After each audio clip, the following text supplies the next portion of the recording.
Welcome to The One You Feed.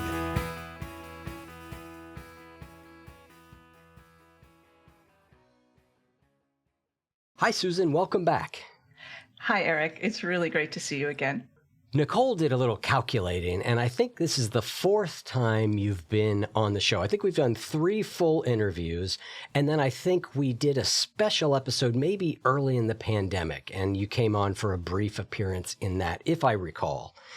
Wow. But so you're up there. I mean, I think there's probably another person or two that has been on that often, but you are in elite company. I will fight them. I will fight them if I need to. Yeah, just bribe Nicole and we'll have you on next week and then you'll win. So yeah, it's pretty easy. She's relatively, I'm not going to say she's cheap because that has a certain connotation I don't want to give. Nicole can be bribed is all I'm saying. Good to know. Yes. All right. So we're going to talk about your latest book, which is called Inexplicable Joy on the Heart Sutra, which is a key sutra in Buddhism, and particularly in Mahayana Buddhism, which includes both your lineage, which is Tibetan, and the lineage I've studied the most in, which is Zen. The Heart Sutra is used a lot. So we're going to get into all that in a minute, but I want to start like we always do with the parable. And in the parable, there's a grandparent who's talking with their grandchild, and they say, in life, there are 2 wolves inside of us that are always at battle. One is a good wolf, which represents things like kindness and bravery and love. And the other's a bad wolf, which represents things like greed and hatred and fear. And the grandchild stops, they think about it for a second, they look up at their grandparent, and they say, which one wins? And the grandparent says, the one you feed. So I'd like to start off by asking you what that parable means to you in your life and in the work that you do.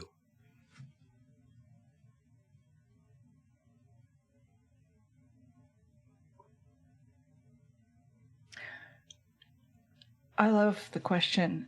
And the first thing that jumps to my mind is they are the same wolf. There's only one wolf. And they're 2 sides of one coin. And without one, you do not have the other. And if you minus the associations that we have to the words good and bad, we have 2 very powerful energies, both of which can be of great service in the journey. Yeah, and I think we'll get into that idea that things that seem like they are different are in many ways the same later in the conversation, because the Heart Sutra really orients a lot around that core idea. Before we get into that, though, I want to take something from a recent podcast you did, and it was a line that really struck me, and I'd like to talk about it. And it comes up in the context of you talking about relating to what's happening in the world out there today. And you say, I can't defeat my enemies, but I can empower my friends or strengthen my friends. Talk to me about that. I was really struck by it. I appreciate you bringing that up, and I would love to talk to you about it. And if this is too long-winded, feel free to cut it. But in Tibetan Buddhist iconography, and this sounds like it doesn't relate, but it does, there are 6 realms of existence. And just the first 3, very briefly, first one is the God realm. And, oh, that sounds good. Who doesn't want to be a god? And some people say these are psychological states, and some say these are places. Mm-hmm. I personally do not know. But if you are in the God realm, everything goes your way. Whatever you want, you immediately have it. You can fly. You're young. You're beautiful. You're psychic. Wow, it's really great. You're describing me, I think, pretty clearly. Young, beautiful, fly. Yeah, okay, go on. What am I thinking right now, Mr. Psychic? You're thinking how young and beautiful I am. I assume that's what's going on. I mean, that's what's happening to Joe in the control booth over there. Wow, you are psychic. It's ridiculous. So the unfortunate part of the God realm is you die a very long and painful death. Please try to avoid that, Eric. And this next one automatically disqualifies you. I'm sorry, but you don't study the Dharma in the God realm. Because why? Everything's fine. So, okay, good luck, you God people. Then the next is called the jealous God realm. And they're jealous of the gods. They want to be gods, and they don't understand why they're not. They're also called warring gods. And this is a realm of constant battle that never ends. There can never be enough power, money. And the jealous gods have a lot of resources, and they put those resources in the service of taking the resources of others. Have we ever heard of such a thing? Right. In our current situation? So the only thing that matters is winning. Yep. And they're not going to wake up either because they're too busy fighting. And then the last one I'll mention is the human realm. And I'm sorry, Eric, but I believe that's where you live and where I live. And this is the best realm. Because this is the realm where we're most likely to wake up. Because we have the right ratio of suffering to ease. If we only had suffering, we would not study the Dharma. We would not have the bandwidth.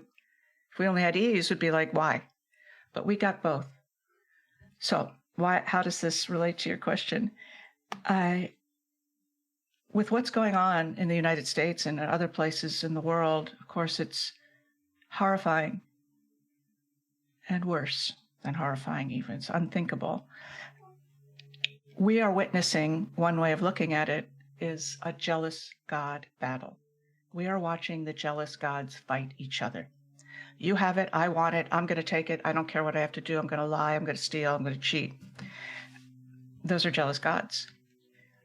We cannot fight the jealous gods with human realm weapons, which include things like academia, legislation, logic, relationship skills, verbal skills.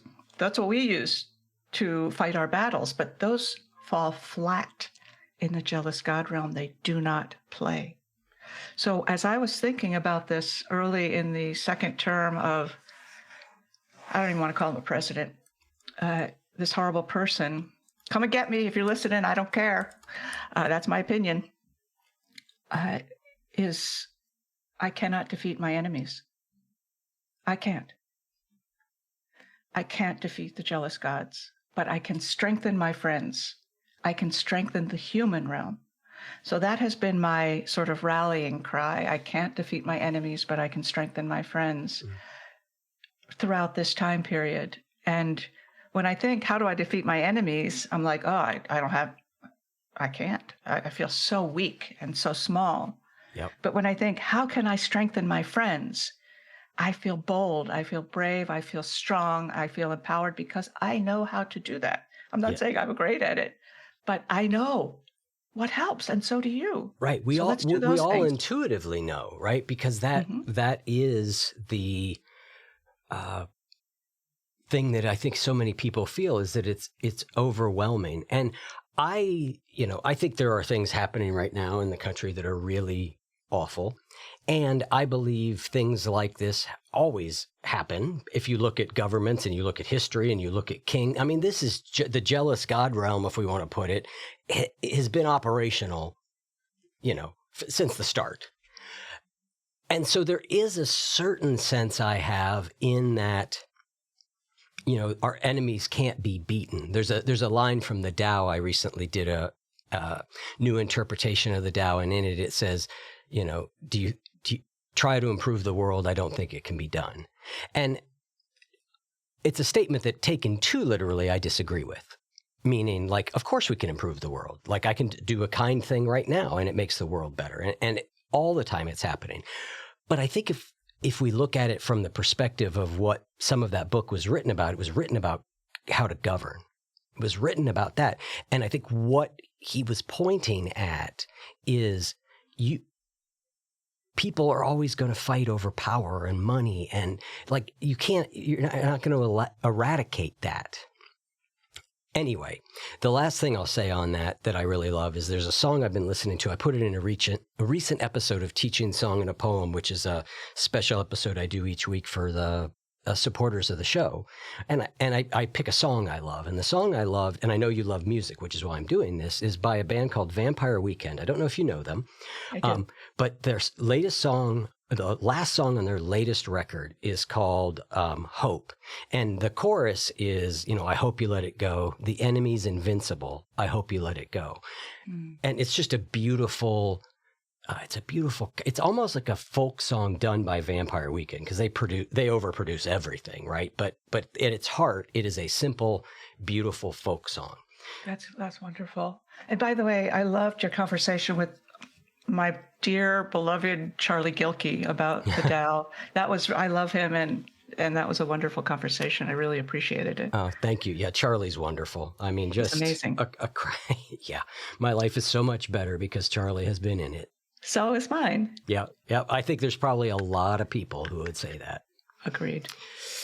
Okay, so I loved that. I want to move on from that just a slight bit, because I want to stay with that podcast episode for a minute, because the core idea in the podcast is, how do you get more power? But not in the sense of the power we were just talking about, not the jealous God kind of power, but personal power, empowerment, or confidence, if you like. And I liked it because, I think that's a really useful topic that people don't want to use that word. But it's not a word that I struggle with, because I came up in a 12-step tradition. And in the second step, right, we talk about finding a higher power, right? And so for me, that's just always meant, like, what are the sources of power I can draw on in the world and inside myself? The second thing I was struck by, and I'm going to then let you talk about them, is that they were all what I would call behavioral. And, there's a phrase that I use on the show often: sometimes we can't think our way into right action. We have to act our way into right thinking. And this was really a beautiful version of that. So I was wondering if you could run us through briefly the 5 ways of seeking power, kind of outside of the inner work that we do. Yeah, I'd be happy to. And thank you so much for listening and for clearly giving a careful listen. I appreciate that a lot. Yeah, and I don't have a problem with the word power either, although it scares people, and that makes me interested. Like, it doesn't mean aggression. I don't need to tell you this. It means bravery, courage, confidence, as you said, and spiritual warriorship, even. Yes. So we all think, well, if I want to feel confident or powerful, or whatever word I use, I have to find it within me. And that's good. But you can create a world from which you draw power. And that is simpler. So the first step, and these I was taught by a Tibetan teacher, so I'm not making them up, is what he said was clean up your room, which is one way of saying sort of order your space. It doesn't mean have it be perfect or fancy. It means so much, actually. It means care about it. Yep. And if you are stepping over piles of things, it affects your mind. And we all have different degrees of order that we like. Some people, just basic is fine. Others got to be really tight. So whatever works for you is fine. But look at your environment and care for it. That has indescribable impact. Don't take my word for that, or anything. And then the second step is to, what he said, wear nice clothes, which doesn't mean fancy clothes.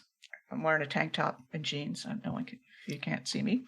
It means clothes you like, that are clean, that you feel good in, that you like the texture. And this, again, is not about fronting. It's about caring, respecting yourself, and the way you clothe your body. I think he also said the chance that you're going to become, this is a funny way of saying it, the chance that you're going to become enlightened if you wake up and pick up your sweats off the floor and put them on, that chance is diminished. Whether that's true or not, I don't know. But well, I was reflecting on this with my partner Ginny recently, because my entire life is most of my work is lived in the way you see me right now. It's from about the chest, middle of the chest up, meaning I could have anything or nothing on my lower body. Like me too, by the way. Joe is happy that I don't choose that route, but I actually dress for each day of work. I dress, not super fancy, but a little bit more than I would on a day that I'm not working. And it's for no one except me. Right? It's 100% only for me, because there's something that I think it does from a mindset, and to use the word that you used, a care perspective. Because I'm trying to infuse anything I do related to my work in this project with care. Clearly. And it brings getting ready for the day, it brings to it a sense of ritual. Not fancy ritual or, swinging smoky things around, but just this is how I do to enter my day. And the idea of ritual is very, very important. And it has to be heartfelt and done for yourself, which it is, as you just said. And it's with the very simple, ordinary things of everyday life. These things are magic. They have magic. And we skate over that, for obvious reasons. No one tells us, but there's living quality to the place you live. There's a living quality to the things, what happens when you put on certain clothes. And then the third step is clearly there's a living quality to what you put in your pie hole, what you eat. So this third step is eat good food. Now, that's a very loaded statement in our culture. It doesn't mean be a vegan or give up gluten, or if you want to do those things, that's fine. But it means, again, care about the quality of what you eat, the preparation and the storing and the cleaning. These are the ordinary things of our life, where we live, what we wear, and what we eat. And when you bring your heart to it, not like in just this very simple way, by caring. And I have a little anecdote about caring I'd love to share with you if we have time. Please. Your world starts to come alive. Yep. And you draw confidence from this respect that you have shown. Yeah, one of the things that I, in a program I've taught over the years, talk about is the Zen concept of Samu. I've never heard of that. What is that? It's basically like you approach your chores as sacred, essentially. You give them your full attention and your care. So what I in my course I do is I say, pick an everyday activity that you do, one thing. Like for me, it's washing dishes. And try during that period to give it all, my attention. What does it feel like? What does it sound like? What's the soap like? What's the temperature of the water? Just be present and do it with care. And the way it was explained to me is it's a bridge between seated meditation and the hustle and bustle of everyday life. It's sort of an in-between place that you can take the qualities of care and practice that you might be nurturing while you sit there. And maybe you're not ready to imbue them into every aspect of your life yet, because who is? But in the middle there sits this Samu, this work practice. That's very interesting and makes total sense to me, and is actually the point of meditation. It's not to be, the point of meditation, as far as I can see, is not to be good at meditating. Right. Because who cares if you're the world's best breath follower? It doesn't matter. No one's good at it. I'm not going to win that award. I'll be at the back of the line with you, not winning. Okay. And it doesn't matter. If you win, it's like, who cares? Who cares? What matters is, can you work with your mind by practicing doing so that you can work with it when your meditation is over. That's where it counts. Yep. So I'm in full agreement with you. And this little anecdote is illustrative of that, I think. This was long ago, maybe 20 years ago. I was in New York City with my husband, and we were going to visit a neighbor, this woman, a peer of his parents. I'm sure she's passed away, so I will say her name, who hadn't seen in many years. But he grew up next door to her in a very fancy suburb of Boston. And now she was living in the East Village. So I wonder how that happened. So we're going to visit her. Marion Miller, who had, the name by which he knew her, had become Marion Miller Minuski. And she lived near Veselka's. If you know New York City, you know what I'm talking about. So we're going to visit her. And she lives in this very humble building. We walk up 5 flights of stairs. There's no elevator. And we knock on the door, and who opens but like central casting old lady. You know, her hair was in kind of a messy bun, gray hair, house dress, whatever that is. And oh, hi, Marion, how are you? Blah, blah, blah. We go in, we sit down on our couch. It's a very simple home. The things look kind of threadbare. There's like a shelf with tchotchkes on it, just knickknacks, like little dolls and stuff like that. And we just talk a little bit. How are you? This and that. And she goes to the kitchen to get us tea and cookies. And as I'm sitting there, I'm like, wait a minute. Where am I? There's something going on here. Because it seemed like it was glowing. And the felt sense I had was, I'm in a palace. And I better sit up straighter. And, mind my manners. And not that it was And this is before she brought the marijuana cookies out of the kitchen? Exactly, well before. So everything's very humble. And then she comes out with the tea. It's like Lipton's. Oh, this is delicious. There's like Oreos or something. Oh, these are great. So everything became heightened. And then we had normal chit chat about relatives and friends. And then we left. And I'm like, what the hell? Turned out that she had become a Zen practitioner long ago, a serious Zen practitioner. And my supposition is that she had put her heart into everything she owned by caring for these things. If something was ripped, she mended it. If something was broken, she repaired it. If something went on a shelf, she dusted it before she put it back. I mean, I'm making that up. But it felt like her heart had seeped into the environment and was glowing back at me. And I could feel it. Or something, I made this up, but that's what I thought. And so that's the vibe, is when you put your heart into your world, your heart holds you. And gives you energy and confidence, and that is power. That's a beautiful story. All right, we've gone through the first 3. What's number 4? This one's funny. Spend less time with people who you don't like, and more time with people who you do like, or people who like you or don't. Try not to spend not that much time with people who don't like you, and try to spend extra time with people who do.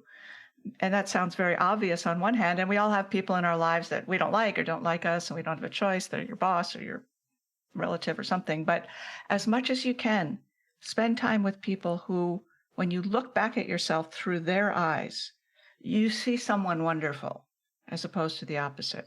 Of course, it doesn't need explaining. That we know why that is helpful and gives a sense of power.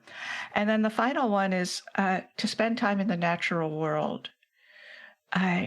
Which, as best you can. I'm in a city, but I go swimming every morning in a spring-fed pool. It's an aquifer. It's in the middle of the city, but it's an extraordinary experience of being in the natural world. And the reason, perhaps, that is so powerful is you see there's an order to things. You see there's something going on that includes you but doesn't have anything to do with you. And it is not questioning itself. That's very, and when you sit in that unquestioned patterning, something wakes up in you that is important. That's what I think. What do you think? Does that happen for you? Yeah, there is something definitely healing about the natural world, I think. And I think it is that, I think it's a lot of things, but one of them that is always salient to me is it is outside the jealous God realm. It is just going on and doing its thing. It doesn't care who's president. Now, I'm not saying that policy doesn't affect nature, because it does. But nature kind of just on its own, it just does, as you said, it just does its thing. It is unconcerned with all of that. And it plays something out. And it's not benign. By the way, it's not always benign. No. It contains the universe contains the universe. So I'm not saying it's all like go outside and your life will be good and have kittens and balloons. No. I mean, nature can be ruthless. It's I feel it's trying to eject us right now for very good reason. I'm reading a fascinating book called The Light Eaters, and it's all about plant intelligence. Oh. And it is freaking me out. Wow. In a good way. Yeah. But all of a sudden I'm like, hang on. Plants can, they're just far more intelligent than we think. What is the last word? The light what? The light eaters. Eater. Great. And it starts with this premise that we all sort of know but don't think about, which is that if there was not a plant, there'd be nothing in the way that we know life, right? Because they do two things that had to happen for life as we know it to evolve. And one is they take sunlight and they take water and they make glucose out of it. They make the fuel that fuels every living thing. Including our brains. And as a byproduct of that, they output oxygen. And our planet was entirely a carbon dioxide mess. We know no living creatures as we know them could have lived in the earth at one point. But as plants proliferated, they oxygenated the entire environment. So every single plant that you see is doing this miracle thing all the time, just by itself, just going about its business, that made all of life as we know it possible. And I just love thinking about that. That is beautiful. I get why you say that. Okay. Onward. Onward. So I don't go down a rabbit hole of talking about what plants can do. Although maybe I'll do an episode on plants. Least listen to episode of all time, but nonetheless. All right. So your latest book is called Inexplicable Joy, and it's about the Heart Sutra. But before we even get to that, I want to ask a question because there's a phrase at the end of it, and I think this is intended as the first book in a series. And that phrase is Buddhism beyond belief. So I would love to have you talk about what that phrase means to you and why you're choosing to create a series of books around it. It must be a really important idea to you to do that. Yeah. Thank you for asking. Yeah, Buddhism beyond belief, which is very different than Buddhism without belief. So in the Tibetan traditions that I studied in, one reason that I like that phrase, first of all, it's a play on words, and I think it's cute. The second is, on some level, and the Heart Sutra really points to this, all beliefs, all, are considered obstacles on the path. So what is beyond beliefs? What is it? That's a rhetorical question, but I like the idea of, because in most spiritual traditions, there's core beliefs. And if you hold them, depending on the tradition, you get an A, or if you don't, you get kicked out. But here, and there's certainly essential teachings, obviously, as you and I both know, but it has nothing to do with belief. At the same time, the Buddha Dharma, for me, talks about, what else you got? No beliefs? Okay, well, what else you got? A lot. So what happens when we let go of our beliefs? It's scary. That's the first thing that happens. And then the second thing that happens is you believe you should let go of your beliefs. Okay, well, now you're back where you started. And then you believe, well, I shouldn't do that. Yeah, right. Now you're back again. Yeah. So there's this very profound kind of letting go that I understand in some moments and really don't understand in many more moments. But it's the beyond that is of great interest. Yeah, I resonate with that. And we're going to get more into that as we go into the Heart Sutra. So tell us what the Heart Sutra is before we dive into it. Mm-hmm. Well, as you mentioned earlier, it's a central text in the Mahayana tradition.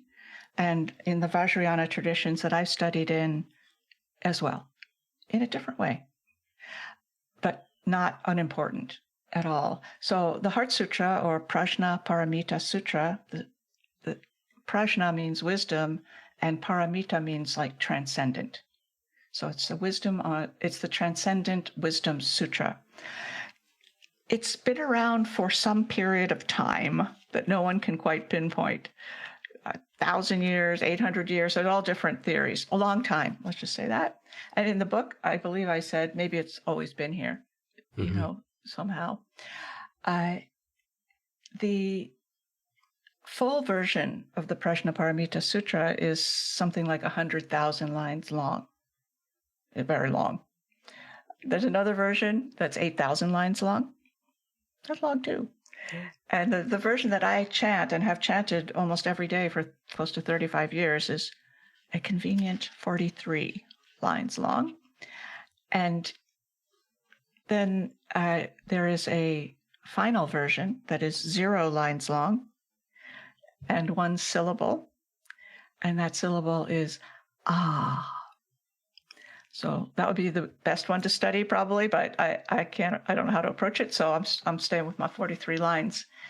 And it's a very, well, anyway, there's so much one could say about it. The version that I do it in English, and the English title is The Sutra of the Heart of Transcendent Knowledge. And the heart here doesn't mean emotion. It means pith. So the Heart Sutra is the pith of the pith of the pith. So you define that word for people who don't know it. Pith. Pith. Oh, P-I-T-H? Yeah. The essence. The essence. Right. So it's saying this is the essence of wisdom. Of transcendent wisdom, not ordinary wisdom. Yeah. So the version that I'm most familiar with is even shorter than your version. It cuts some things off the front and back. The Zen, at least in the Zen. And it is, for me, at first glance and at many glances, the most inexplicable thing. I would go to Zen and they would chant it and I would be like, I do not have the foggiest idea what they are saying here. Like all I knew about, I knew Buddhism, I knew about sort of the Four Noble Truths, I knew some of the core teachings. This was, again, I didn't understand it. I knew it was central to Buddhism, or to certain parts. I knew that it must be important because at the Zen centers I went to, they were always using it in every service, if that's what we called them. I don't think that's what we called them, but anyway. Every sadhana. Yeah. But I didn't understand it. Really? That's shocking. I'm very sorry. I'm joking because... Yeah. Oh, it is inexplicable. Of course, yeah, right. Joking. Okay, yes. That's why the book is called Inexplicable, Joy. Yes. And there's no explanation in there, but by the way. We're not going to explain it because you say pretty clearly, like, even after all these years, you can't explain it. And one of the biggest mistakes would be to think you understand it. But I'd like to explore it a little bit. Great. Versus try and understand it. Tell me what I'm going to, in the beginning and end of it, in the version you have, it sets up who the key protagonists, who the people are. And I'd like to, maybe for now, maybe that because it's not in my version, I'm less interested in that. But can you tell me what a couple of the key ideas are in the sutra itself? Mm-hmm. Well, it's very easy to do that because it's in 4 lines. Form is emptiness. Emptiness also is form. Emptiness is no other than form. Form is no other than emptiness. That's the main idea. Okay. That means a lot to me today. That means a lot to me. Can you say more? Because I've explored what is meant by form and emptiness. And I guess here's the way I would say it that is most applicable. And I'm trying to keep this at a certain level for people who are non-Buddhist without getting really too far down the rabbit hole. Is that one of the things that Zen talks a lot about is a relative and an absolute. view of the world, right? And the absolute view of the world is sort of, I will just, for ease of sake, the enlightened version. It's where you see the totality of everything, you see the wholeness of everything, you see, in one sense, the perfection of everything. That is a view. That is one view. The other is the relative, which is the day-to-day stuff that we as humans deal with. I'm Eric Zimmer. I have a particular identity. If I hit myself in the head, I feel it. You don't feel it. All that sort of thing. And what Zen says is to hold either of those beliefs on their own is to miss it, right? That it's actually seeing, being able to hold and move between both of those, and then ultimately seeing that it's the same thing. And that's what form and emptiness is pointing to, in a sense, for me. It's pointing to there are all the things of the world in the way that we define them and know them, form. And then there is emptiness, which is, well, we can talk about what that means, but it's closer to that sort of absolute view of the oneness and the perfection of everything, and that they are the same as each other. Yeah. Close? Yes. Well, to me, I mean, I have been taught something very similar. Yeah. And the absolute, I mean, I don't live in an absolute world. I'm still a very relative person with relative, concerns. But those concerns, the relative is where I have to start. Yep. Then I don't know what's going to happen, even after 35 years. So the form, by the way, and this may be rabbit hole-y, so feel free to let me know, is the first of what are called the 5 skandhas, or heaps. 5 things that we think are real, but they're not. They're empty, of independent nature. They're not empty of existence, because there you are, here I am, but they don't exist independently. You didn't get here. We were saying, let's talk about emptiness. Doesn't mean null or void. It means almost the opposite. I mean, you didn't get here in a spaceship. I didn't get here in a spaceship. Parents, grandparents, they ate particular sandwiches. If they'd eaten a different sandwich, maybe I'd be different. And they went to this country, and then that happened, and here I am. Now, I'm a culmination of that, and I would not be here without those things. So emptiness means empty of independent nature, and it could just as easily be expressed as fullness, completely and totally full, no different. So nonetheless, form is emptiness, means there is no form that didn't come from something interconnected. And the skandhas, are heaps, as they're called, are form, feeling, perception, formation, which is different than form, and consciousness. These are the 5 things that we think comprise us. And as far as I could tell, I believe they do. But the sutra is saying, think again. So it starts with form as emptiness. In the same way, the sutra goes on, feeling, perception, formation, and consciousness are emptiness. And then it goes on and says, oh, you think this is real? No. You think that's real? No. And there are, I think, 37 no's there. And even thinking they don't exist is no. Yep. I want to try and ground this for a second, and then I sort of want to move on to some other aspects of the book. I think what is important about this idea, at least for me on a simpler level, is exactly what you're saying, that nothing exists on its own. Everything exists in relationship to something else.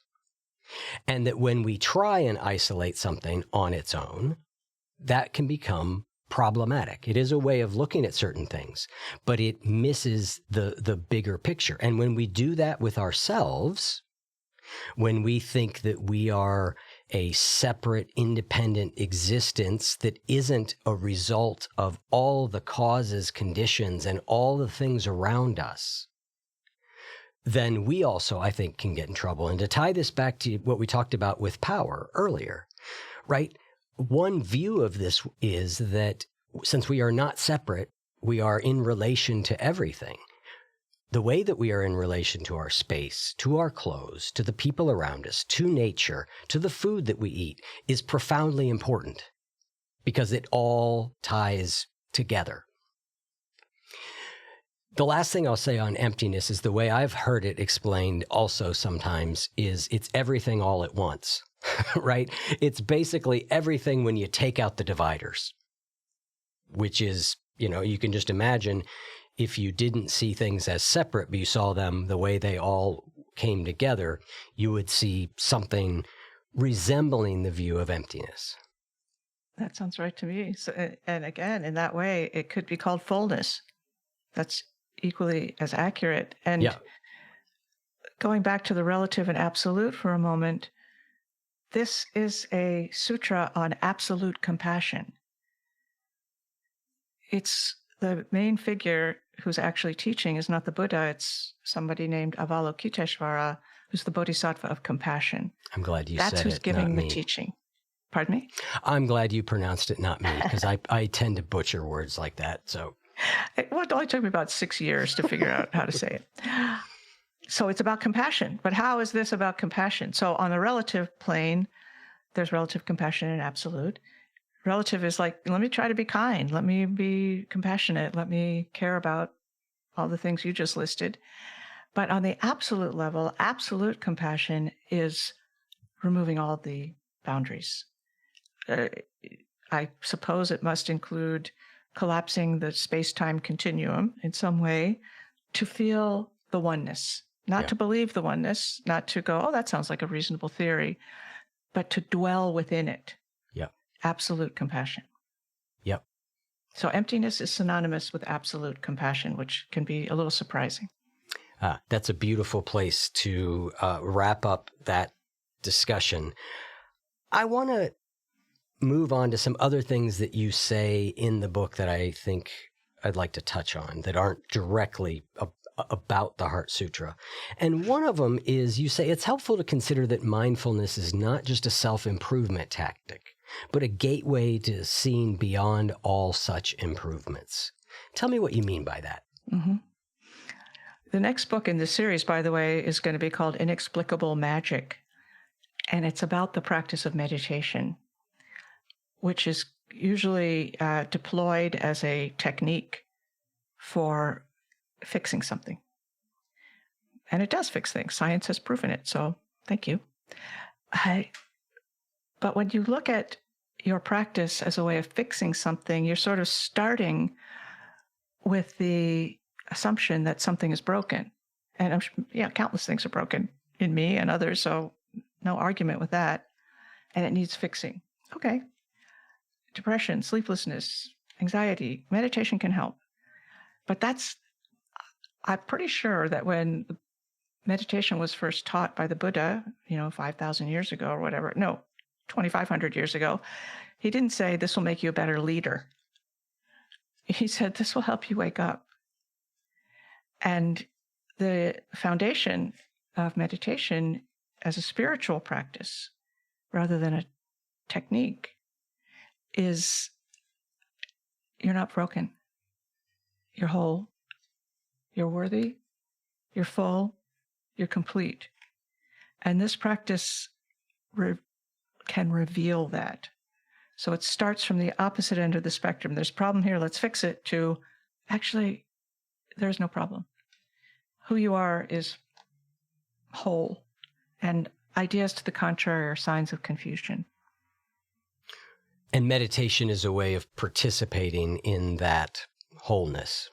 Meditation is a way of making friends with yourself, seeing how your mind works, how your heart works. It's not like trying to go, peace out to some other place.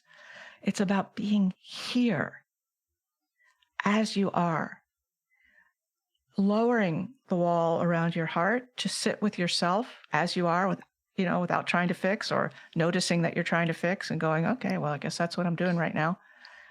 But that softening towards self has enormous implication because without it, there is no compassion for others. as I'm sure you know, all the compassion practices begin with extending loving kindness to yourself, extend compassion to yourself, and go from there. That's not an accident. So it opens your heart. That's why my online community is called the Open Heart Project. It opens your heart, and that is profound. It turns you into who you already are. I think that's beautiful. I'm reading an obscure Zen text by Zen Master Dogen. Everything he writes is somewhat obscure, called the Shobogenzo. And Dogen was preoccupied with this very question, which was, hey, if you're telling me that everything is perfect and whole the way it is, and I am too, then why practice? Right? Yeah. He was, he's really trying to explore that idea of, well, if everything's fine the way it is, why am I even doing this thing that takes a certain amount of discipline, that takes a certain amount of effort? Like, why? So how would you answer that question? I go back to what we were talking about. Relative. I have to start in a relative way. And not only did Dogen say that, and everything he said, as far as I can tell, was also pith or essential. Longchenpa, the Tibetan Buddhist Dzogchen master, says the same thing. And they're not alone, by the way. A lot of these great masters say this.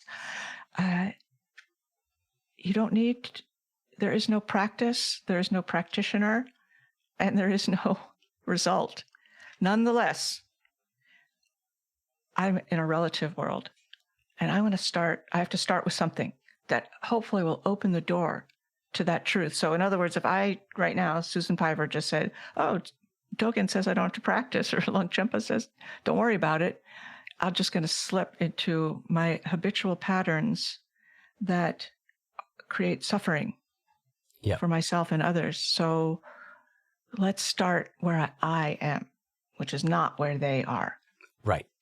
Well, I in my book, I talk a little bit about this, that there is this idea that of certain contemporary teachers, which is you can just wake up right this second by realizing that everything's perfect the way it is. And that is true. And if you look at people who do get some degree of wakening up, most of them, you're going to see a lot of practice involved also.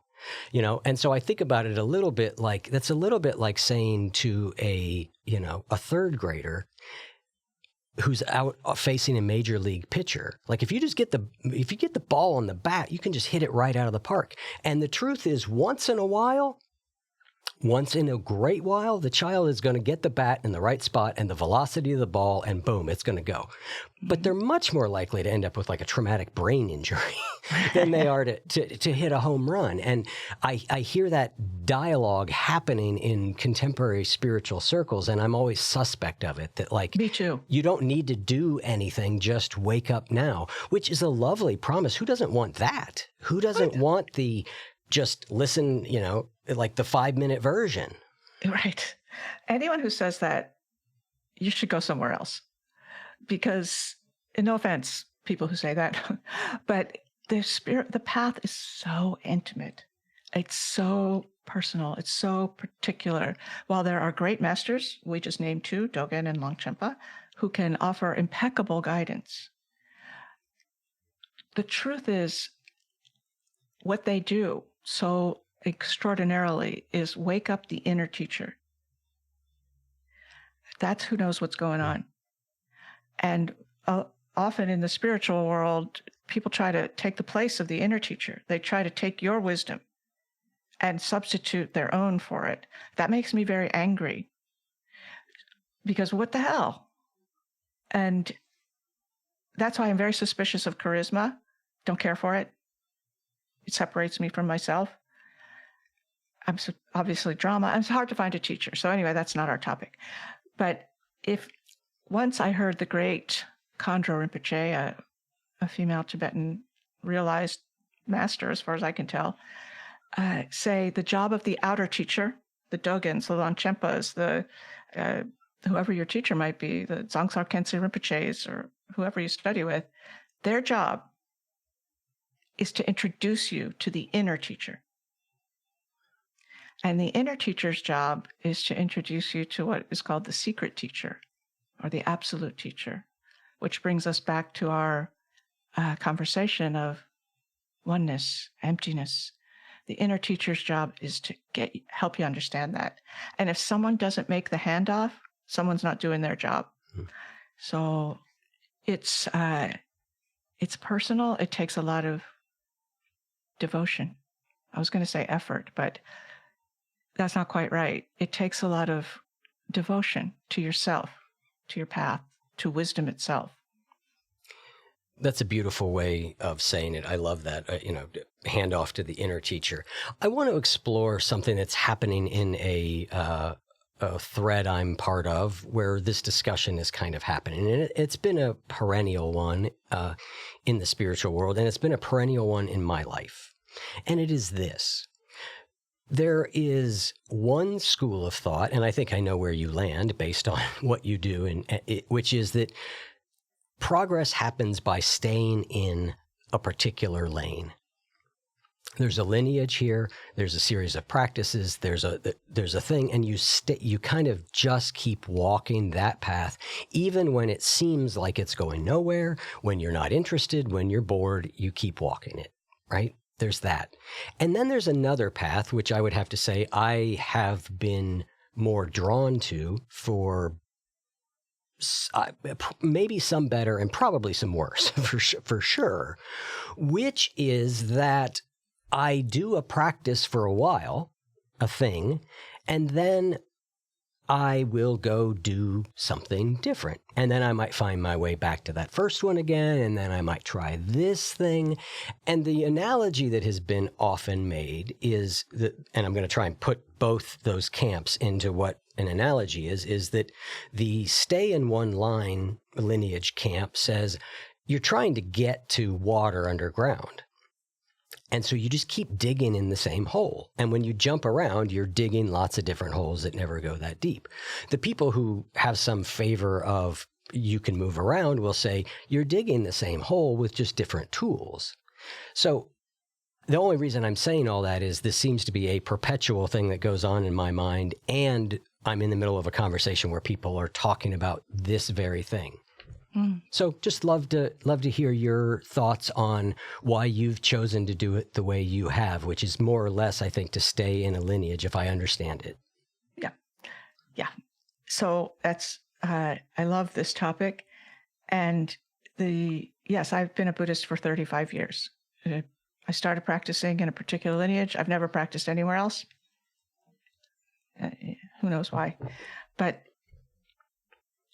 the important thing, I think, for listeners is you have to figure it out. Neither of those answers is correct. One of those answers is correct for you. And how good is your bullshit meter towards yourself? That's very important. Yep. So the analogy that I use is getting married. If you love, great. You can fall in love if you're lucky, and then you fall in love with someone else, and you could do that for the rest of your life. And that can be right for some people. However, if you want to understand the depth of love, you could try getting married, because then it gets very complicated. And that's how I view lineage. If you want to date around, cool. But if you want to see what's under the hood, like really see in your own heart and in the heart of others and in the depth of the wisdom traditions that are perpetual, you get married, because it's going to hit you back, and then you're going to look again, and then it's going to get deeper, and then it's going to disappear, and then it's going to come back. So the way I was trained, and I'm a meditation teacher and so on, is meditation. You could tell anyone how to meditate within like 30 seconds. Yeah. You sit down, follow your breath, let your thoughts be as they are, get lost, come back. Well, I just did it. But to teach meditation is, in this example, it's not about explaining something. It's about transmitting something. And it's not woo-woo or magic. You don't have to wear a wizard hat or anything like that. But the You'd look good in transmission. a wizard hat, though. Well, I'm very flattered. Thank you. Maybe I'll rethink this one. Yeah, exactly. The transmission quality comes from lineage. The person who taught me was taught by someone else. Chogyam Trungpa Rinpoche in this case. Chogyam Trungpa Rinpoche was taught by maybe Khenpo Gangchar, one of his teachers, and so forth and so on, back and back and back, theoretically, to the Buddha. So I'm not saying that I am standing in for the Buddha, but I'm saying there is a direct line. And the wisdom seems to be attracted to you when you connect with lineage. It's very important. It's maybe the most important thing. It doesn't mean you should be a Zen practitioner or Soto Zen or Rinzai Zen or Tibetan, whatever. It doesn't mean that. It means what wisdom stream speaks to you, who knows more than you, which is a lot of people, by the way, speaking for myself. Who inspires you? Who are you in love with? So though I never met Chogyam Trungpa, who has a very, controversial, confusing, brilliant, who knows who that guy was, from the second I read a book of his, which was more than 35 years ago, I was like, what? This is the first thing I've ever read that makes sense. What is going on here? How do I learn more? And then I met students of his. I'm like, whoa, you guys are the best people I ever met. I'm sure there's, exemptions to that rule, but not the people I met. And I just kept going. I just kept going, and I'm still keeping going. So it really is like falling in love. And like falling in love, you're going to get disappointed and bored. And then you might want to fall in love with someone else, or you might stay. And I'm not saying one of those is better, because I don't know. I appreciate that you're not saying, because I think people are different. I want to ask a question about the staying, though. Have you found it hard to stay? Have you been tempted in any serious way to try something different, go somewhere else? I'm in a fallow patch, maybe. Or are you in some way made up constitutionally that makes this path easier for you? I'm just kind of curious, like, what your level of, being seduced by the new affair is. I would say no and no. No, I've never been tempted, and no, I'm not wired for it. Okay, so how? I'm just going to try not to cry.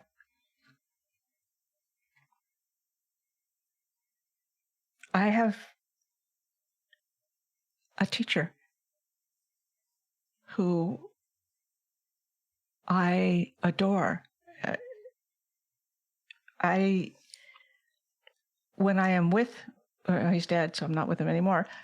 When I have heard him talk, and with my own meditation teacher, whose name is Sam, who taught me to meditate more than 35 years ago and told me how to pronounce Avalokiteshvara, these people keep giving me things that wake me up, that I'm like, I got to know more about that. I got to know more about that. Oh, this is helpful. Oh, I was just wondering about this. How did you know? You just sent me an email about it. The magic is there, and it has never not been there. And I don't know how this happened,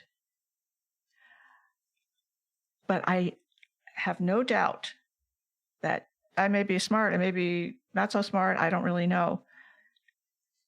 I don't know anything. And they really know a lot. And I'm not trying to humble myself, but they have demonstrated to me the truth of wisdom. So anyway, I guess that's what I can say. Does that make sense? It does. It does.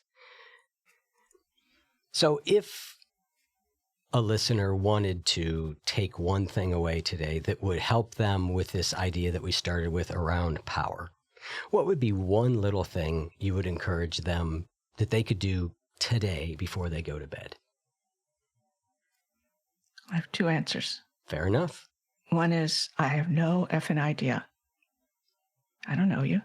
I don't know what you need. Two is, ask yourself that question and write the answer down. See what happens. Because you know. I don't. That is a beautiful and humble and teaching moment for me on the end there. So thank you so much, Susan. You and I are going to continue for a little bit longer in the post-show conversation because I want to talk a little bit about a sentence you say where we can try and pay attention to the words, we can pay attention to the sound of the words, we can pay attention to the environment with which the words are spoken. And this can be for teachings, this can be for music. It's just a way of thinking about engaging. And I love it. So we're going to talk about that in the post-show conversation. Listeners, if you would like to support this show, and the podcast world is changing and we could really use your support, and you want to get this post-show conversation and some other special things that we do and be part of the community, you can go to oneyoufeed.net/join. Susan, thank you so much. I can't wait till number 5. Such a pleasure to talk with you. Me too.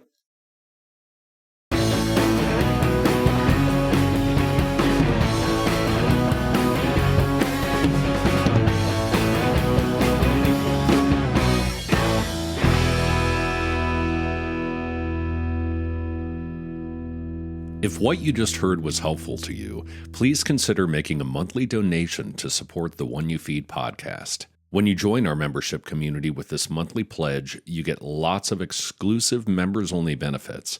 It's our way of saying thank you for your support. Now, we are so grateful for the members of our community. We wouldn't be able to do what we do without their support, and we don't take a single dollar for granted. To learn more, make a donation at any level, and become a member of the One You Feed community, go to oneyoufeed.net/join. The One You Feed podcast would like to sincerely thank our sponsors for supporting the show.